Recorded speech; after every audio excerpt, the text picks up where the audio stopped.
آپ جو مرضی کر لیں، جو بدگماش لوگ ہوتے ہیں، جو ظالم لوگ ہوتے ہیں، جو برے لوگ ہوتے ہیں، وہ تو اعتراض کبھی بھی ختم نہیں کرتے۔ تو کوئی شخص یہ سوچ لے کہ میرے اوپر کوئی اعتراض نہ کر سکے، تو ایسا کائنات کے اندر کوئی شخص نہیں پایا جاتا کہ جس پر آج تک کسی نے کوئی اعتراض نہ کیا ہو۔ وہ جو مرضی کر لے اس کے معترض ضرور ہوں گے۔ لوگ خدا کے وجود کا انکار کرتے ہیں اور اس کے کاموں پر معترض ہیں، تو میں اور آپ کیا ہوتے ہیں؟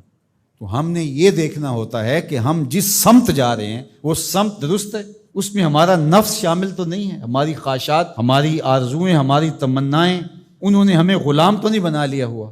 ہم جب اپنے رخ کو دل و جان سے سیدھا تصور کرتے ہیں اور اللہ کی توفیق سے وہ سیدھا ہوتا ہے، تو پھر سارا زمانہ بھی ہمیں ملامت کرے تو ہمیں اس کی کوئی پرواہ نہیں ہونی چاہیے۔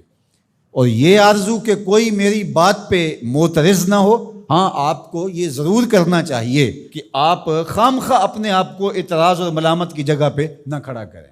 کچھ لوگوں کو یہ بھی بڑا شوق ہوتا ہے کہ خام خواہ جو ہے وہ ایسا کام کرتے ہیں جس سے بہت سارے لوگوں کو اعتراض ہوتا ہے اور لوگ ملامت کی جگہ پہ اس کو کھڑا کر دیتے ہیں۔ اتقوا مواضع التہم، میرے حضور علیہ السلام نے ارشاد فرمایا کہ تہمت کے لگنے کی جگہ سے بھی بچو۔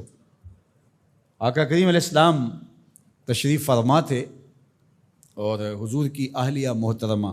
ان کو لے کر حضور رات کو ایسے نکلے، تو کوئی صحابی تھے وہ گزر رہے تھے،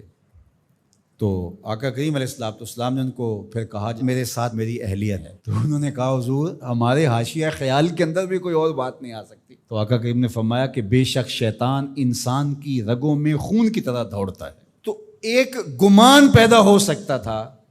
حضور نے اس گمان کی بھی تردید کی۔ حضور نے صحابہ کو یہ سبق دیا کہ تم لوگوں کو اپنے اوپر اعتراض کا موقع نہ دو، لیکن کچھ چیزیں ایسی ہوتی ہیں کہ لوگ خامخواہ اعتراض کرتے ہیں، تو اللہ نے اس پر ارشاد فرمایا الا الذین ظلموا منہم، جو ظالم ہے آپ جو مرضی کر لیں وہ کبھی بھی اعتراض کی زبان کھولنے سے باز نہیں آئیں گے۔ جہاں تک لوگوں کی بات ہے تو آپ ان کی بات سے بچ نہیں سکتے، لیکن آپ نے یہ دیکھنا ہے کہ میں کہاں کھڑا ہوں، اور امکان یہی ہو کہ میرے اوپر کسی کی انگلی نہ اٹھنے پائے، میں خام خواہ لوگوں کی بدگمانی کی وجہ نہ بنوں۔ لیکن ظالم، متشدد، سخت مزاج اور حسد، بغض اور کینہ رکھنے والے لوگ، ان سے آپ نہیں بچ سکتے۔ جب پیغمبر، رسول، نبی، حتیٰ کہ آپ نے سنا کہ انہوں نے کہا کہ ہمارا جبریل سے بھی اختلاف ہے، کبھی ایسا بھی ہوا ہے کہ کسی نے فرشتوں سے بھی جو ہے وہ لڑائی لڑی ہو، تو انہوں نے کہا نہیں ہمارا میکائیل سے سیٹنگ ہے لیکن جبریل سے ہمارا اختلاف ہے، تو یہ تو پھر کوئی فرشتہ بھی بن جائے تو اس پر بھی اعتراض ہوگا۔